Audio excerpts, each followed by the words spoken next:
ആധുനിക കലയുടെ ലോകം പലപ്പോഴും കാഴ്ചക്കാരെ അമ്പരപ്പിക്കുകയും പ്രകോപിപ്പിക്കുകയും ഒക്കെ ചെയ്യാറുണ്ട്.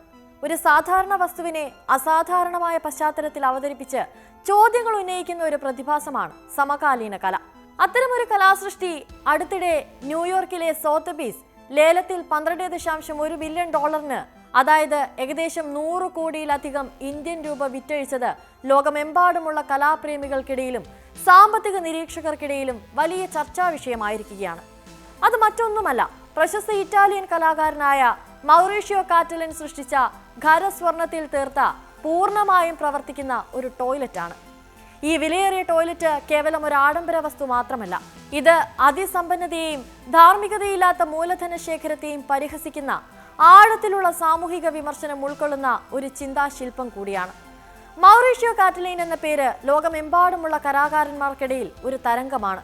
ഒരു മ്യൂസിയം ചുവരിൽ ടേപ്പ് കൊണ്ട് ഒട്ടിച്ചു വെച്ച വെറും ഒരു വാഴപ്പഴം ഭീമമായ തുകയ്ക്ക് വിറ്റഴിച്ച വ്യക്തി എന്ന നിലയിൽ അദ്ദേഹം കുപ്രസിദ്ധനുമാണ്. കാറ്റലിന്റെ കലയുടെ പ്രത്യേകത അതിന്റെ നേരിട്ടുള്ള ഒരു പ്രകോപന സ്വഭാവമാണ്. അദ്ദേഹം പൊതുവെ നിസ്സാരമെന്ന് കരുതപ്പെടുന്ന വസ്തുക്കളെ എടുത്ത് അതിന് അസാധാരണമായ മൂല്യം നൽകി അതുവഴി കാണികളുടെ ധാരണകളെയും കലയുടെ മൂല്യനിർണ്ണയ മാനദണ്ഡങ്ങളെയും ചോദ്യം ചെയ്യുകയാണ് പൊതുവെ ചെയ്യാറുള്ളത്. ടോയ്ലറ്റ് എന്ന വസ്തുവിനെ മനുഷ്യന്റെ അടിസ്ഥാനപരമായ ആവശ്യങ്ങളുമായി ബന്ധപ്പെട്ടതും എന്നാൽ കലയുടെ ലോകത്ത് സാധാരണയായി ഒഴിവാക്കപ്പെടുന്നതുമായ ഒന്നായിട്ടാണ് നാം ഒക്കെ കണക്കാക്കുന്നത്. അതിനെ 101 കിലോഗ്രാം ഭാരമുള്ള 18 ക്യാരറ്റ് സ്വർണത്തിൽ തീർക്കുമ്പോൾ ആഡംബരം അതിന്റെ പരമാവധി പരിഹാസതയിൽ എത്തുന്നു എന്ന സന്ദേശം കൂടിയാണ് ഇതിലൂടെ ലോകത്തിന് നൽകുന്നത്. കാറ്റലിൻ തന്റെ ഈ സൃഷ്ടിക്ക് നൽകിയ പേര് അമേരിക്ക എന്നാണ്. ലോകത്തിലെ ഏറ്റവും വലിയ സാമ്പത്തിക ശക്തിയും അതേസമയം സാമ്പത്തിക അസമത്വങ്ങളുടെ കേന്ദ്രവുമായ ഒരു രാഷ്ട്രത്തിന്റെ പേര് നൽകിയത് തികച്ചും ചിന്തിപ്പിക്കുന്നതാണ്. ഈ ടോയ്ലറ്റിന്റെ ഉദ്ദേശം തന്നെ അതിസമ്പന്നതയെ പരിഹസിക്കുക എന്നതായിരുന്നു. സാധാരണക്കാർ ഒരു മ്യൂസിയത്തിൽ കയറി ചെല്ലുമ്പോൾ അവർ ഒരു വാൻകോവിന്റെ പെയിന്റിംഗ് കാണുകയോ അല്ലെങ്കിൽ മാർബിൾ ശില്പം കാണുകയോ ചെയ്യാം. എന്നാൽ ആർക്കും സ്വർണത്തിൽ മൂത്രമൊഴിക്കാൻ അവസരം ലഭിക്കില്ല എന്ന കാറ്റലിന്റെ വാക്കുകൾ ഈ സൃഷ്ടിയുടെ ഉദ്ദേശം വ്യക്തമാക്കുന്നത് കൂടിയാണ്.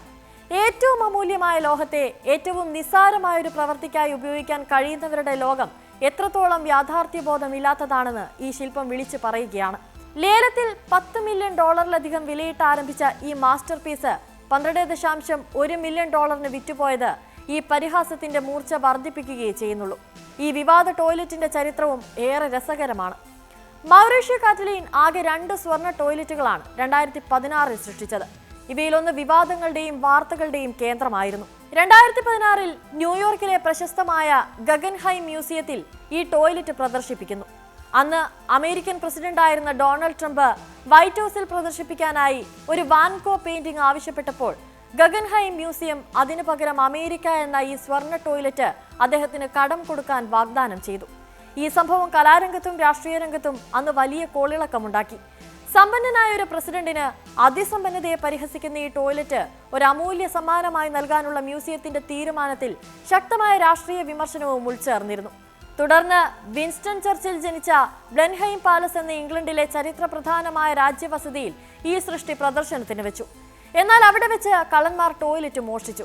കേവലം 101 കിലോഗ്രാം സ്വർണം മോഷ്ടിക്കുക എന്നതിലുപരി ലോകത്തെ ഏറ്റവും വിവാദപരമായ ഒരു കലാസൃഷ്ടിയെ മോഷ്ടിക്കുക എന്ന സാഹസികതയായിരുന്നു അത്. 2 പേരെ ഈ മോഷണവുമായി ബന്ധപ്പെട്ട് ശിക്ഷിച്ചെങ്കിലും ടോയ്ലറ്റ് എവിടെ പോയെന്നത് ഇന്നും അജ്ഞാതമാണ്.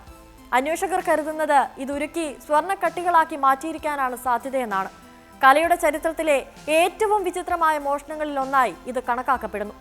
മൗറീഷ്യോ കാറ്റലിന്റെ അമേരിക്ക എന്ന ശില്പം ഉയർത്തുന്ന അടിസ്ഥാനപരമായ ചോദ്യം കലയുടെ മൂല്യം എന്താണെന്നതാണ്. ഈ ടോയ്ലറ്റിന് $12.1 മില്യൺ ലഭിക്കുമ്പോൾ അതിന്റെ ഭൂരിഭാഗം വിലയും അതിലടങ്ങിയിരിക്കുന്ന 101 കിലോഗ്രാം സ്വർണത്തിൻ്റെതാണ്. എന്നാൽ ആ സ്വർണത്തിന് കാറ്റലിൻ നൽകിയ ആശയപരമായ ചട്ടക്കൂടാണ് അതിനെ ഒരു സാധാരണ സ്വർണ്ണക്കട്ടയേക്കാൾ പല മടങ്ങ് മൂല്യവത്താക്കുന്നത്.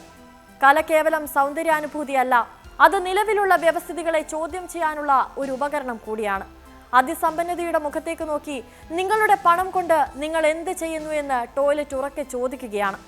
ഒരു കലാസൃഷ്ടി ഇത്രയും വലിയ തുകയ്ക്ക് ലേലത്തിൽ വിറ്റ് പോകുമ്പോൾ ആ പണം അതിന്റെ കലാപരമായ മൂല്യത്തെയാണോ അതോ അത് വാങ്ങുന്നയാളുടെ സ്റ്റാറ്റസിനെയാണോ പ്രതിഫലിപ്പിക്കുന്നത് എന്ന ചോദ്യവും ഇവിടെ പ്രസക്തമാണ്. ഈ സ്വർണ്ണ ടോയ്ലറ്റിന്റെ ലേലം സമകാലീന കല, അതിസമ്പന്നരുടെ ധാർമ്മികത, കലയുടെ വിപണി മൂല്യം എന്നിവയെക്കുറിച്ച് ലോകമെമ്പാടുമുള്ള ചർച്ചകൾക്ക് വീണ്ടും തിരികൊളുത്തിയിരിക്കുന്നു.